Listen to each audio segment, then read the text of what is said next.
Itu ternyata adalah Ji-hoon, orang yang paling menyebalkan buat dia. Kedatangan baik Mari membuat Ji-hoon merasa di atas angin dengan melontarkan beberapa kalimat sindiran. 15자리라도 하나 줘요? Karena merasa gengsi, akhirnya Baik berpura-pura kalau dia salah alamat.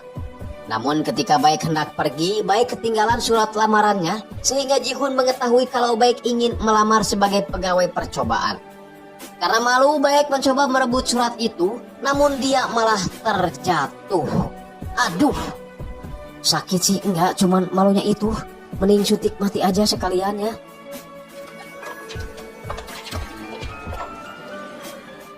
Baik kembali mendatangi kakeknya dan berkata bahwa mana mungkin dia bekerja untuk seorang pengacara yang mencari uang receh. Kakeknya menjawab bahwa kemampuan seorang pengacara tidak dilihat dari penghasilannya.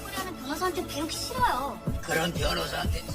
Baik juga menambahkan kalau pengacara itu sangat jorok, itu terlihat dari kantornya yang kotor dan bau podol.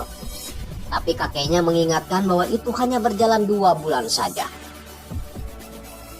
Di tempat lain, Min Hyuk baru pulang dari Amerika dijemput oleh ayahnya, Seon Jon, yang merupakan asisten dari Baek Hyung-moo, kakek dari Baek Mari.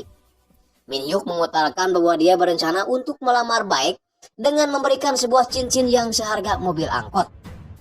Min Hyuk juga bilang bahwa suatu saat dia ingin firma hukum milik kakek Baek menjadi miliknya juga. Keesokan harinya, Ji-hoon mendapati kantornya dalam keadaan bersih. Ternyata yang membuat kantornya terlihat bersih itu adalah Baek yang sekarang harus mengakui kalau dia akan bekerja di sini dan meminta maaf atas kejadian kemarin. Samujang datang dan dia sangat senang dengan kehadiran Baek di kantor. Ji-hoon yang merasa di atas angin dengan pernyataan Baek tak henti-hentinya meledek Baek dengan mengatakan bahwa dia tidak bisa menerima Baek bekerja di sini dengan alasan Baek sudah menghinanya sebagai pengacara goblok dan tak bermartabat. Adu bacot mereka sementara terhenti karena ibu kos keburu datang beserta teman-temannya. Ji-hoon dan Sam segera ngumpat karena mereka pikir ibu kos akan menagih uang sewa. Baek memberi kode pada ibu kos bahwa mereka ngumpet di belakang gorden. Ji-hoon yang sadar sudah ketahuan langsung keluar dan menyapa ibu kos. Namun ternyata kehadiran ibu kos itu bukan untuk menagih uang sewa, melainkan hanya untuk bertanya sesuatu tentang aturan judi. Ji-hoon yang kebingungan lalu menyuruh Baek menerangkan aturannya. Meskipun dengan penjelasan yang penuh kebohongan, tapi setidaknya penjelasan Baek ini bisa membuat ibu-ibu itu puas. Namun meskipun begitu, Baek masih belum diterima untuk bekerja dengannya. Di tempat lain, seorang security bernama Pak Kim mendapat perlakuan yang tidak baik dari salah satu pengunjung apartemen. Pak Kim disuruh mengangkat barang kemudian dimarahi karena dituduh telah mengakibatkan mobilnya lecet. Pak Kim mengatakan kalau dia tidak melakukannya, namun pria bernama Yong Bae ini malah menginjak dan sedikit menampar wajah dari Pak Kim. Mirisnya kejadian itu dilihat oleh cucunya Pak Kim yang bernama Gunwo. Awalnya Gunwo bersikap biasa-biasa saja di hadapan kakeknya. Namun setelah itu Gunwo pergi menemui Ji-hoon dan menjelaskan kronologi yang menimpa kakeknya itu. Ji-hoon kemudian pergi dan seperti biasa bersama Samujang plus vitamin tambahan yaitu Baek Mari. Mereka menemui Pak Kim dan Pak Kim sangat tidak nyaman dengan kehadiran mereka karena takut dia dipecat dari pekerjaannya.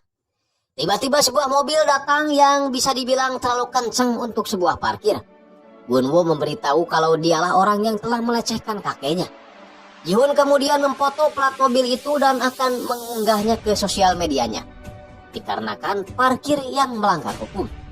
Ji-hoon memperkenalkan diri dan mengaku kalau dia adalah pengacara yang ditunjuk Pak Kim untuk menangani kasus tuduhan penggoresan mobil. Pak Kim sendiri malah ketakutan dan menyuruh Ji-hoon untuk pergi. Namun Gunwo sang cucu kekeh ingin memberi pelajaran buat Yong Bae yang telah semena-mena terhadap kakeknya itu. Ji-hoon mulai mencari cara agar goresannya itu tidak terlihat. Dia mengambil sebuah spidol biru dan mencoretkannya pada mobil itu. Goresannya memang sudah tidak terlihat, namun Yong Bae merasa dipermainkan oleh Ji-hoon. Samujang dan Baek datang membantu Ji-hoon dengan menanyakan bukti kalau Pak Kim lah pelakunya. Yong Bae mengatakan kalau matanya lah yang menjadi buktinya.